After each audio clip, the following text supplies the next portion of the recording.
I knew it was time to get help when I started to think about alcohol. I have been going through a lot of personal issues, and with that comes feelings I've never felt before. Like, we are humans. Like, we need to, I think, in order for us to really evolve.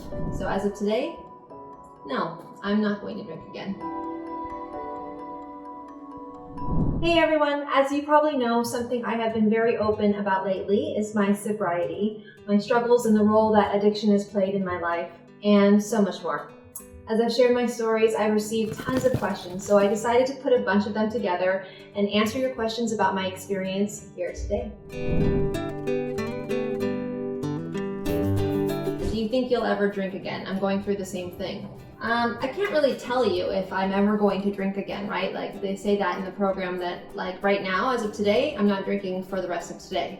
Because in the program and in life, really, it does help just to wake up every morning and remind yourself it's just one day at a time, right? Because we can't really predict the future. We can't control the outcome. We can only be as present as we can as possible, right? So as of today, no, I'm not going to drink again. But I can't tell you 10 years from now, right?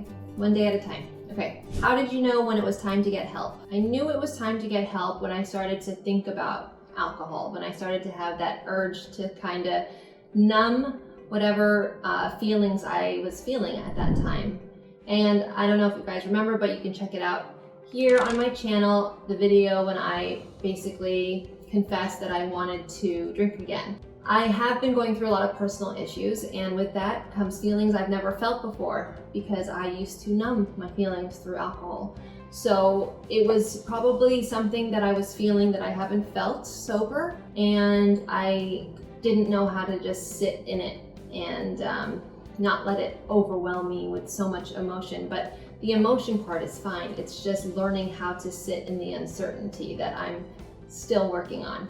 But at the end of the day, no joke, it makes me feel very uncomfortable. So once I started feeling like that, and it became, instead of once a day of wanting to drink, it was like every hour, I knew I was in trouble, and I knew that I needed to ask for help. Me sitting down with Good Morning America was another cry for help. Me confessing about how I felt in our podcast was another cry for help. Me talking about it to my therapist. You know, I think it's so important. The reason why I am so open with you guys is because it's nothing to feel shame about when asking for help in general, right? Like, we are humans. Like, we need to, I think, in order for us to really evolve, it's to do so together, you know? And it's like, it's not weak to ask for help. You shouldn't feel shame behind it. And I'm just learning that for myself as well. So honestly, how do you deal with it on a regular basis? So same type of question, and you're gonna get the same type of answer. It's one day at a time. If I were to think like that, very, I guess, casual or like extreme even, like on a regular basis, to me is also, it's way too much in the future already.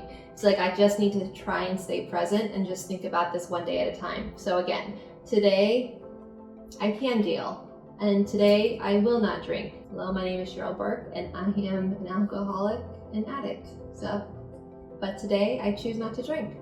There you go, there you have it. All right, as family members, what do we not say? Okay, well, this is a great question.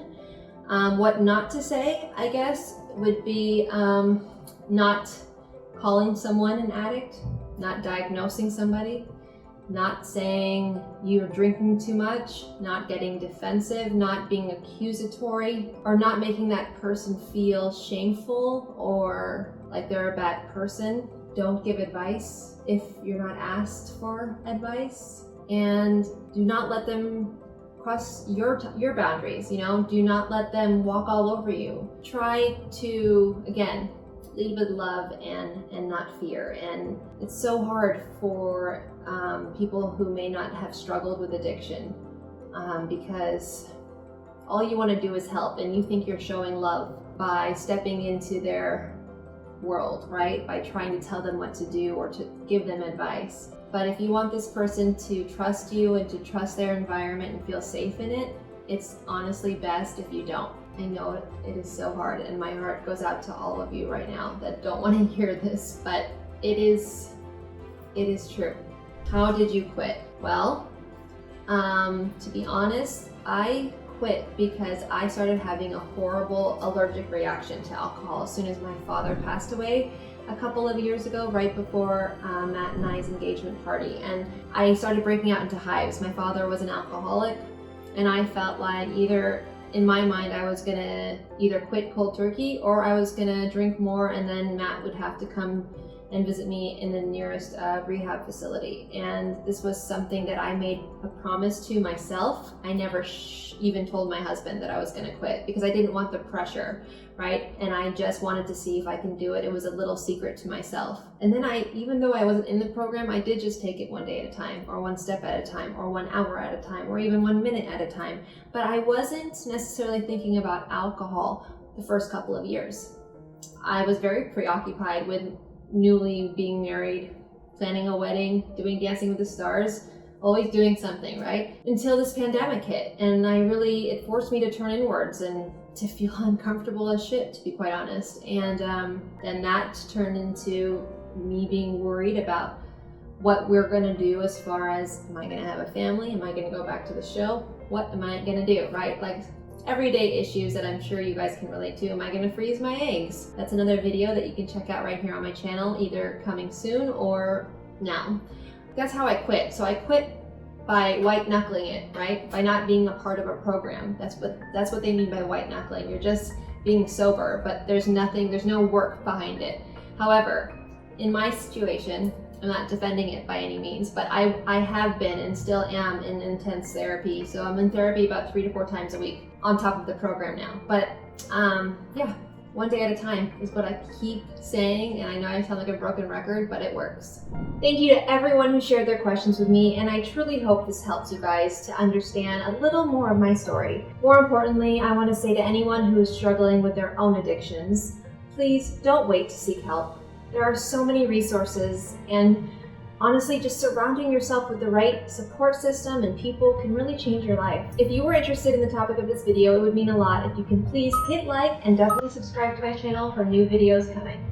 Thank you guys again for all of your love and support.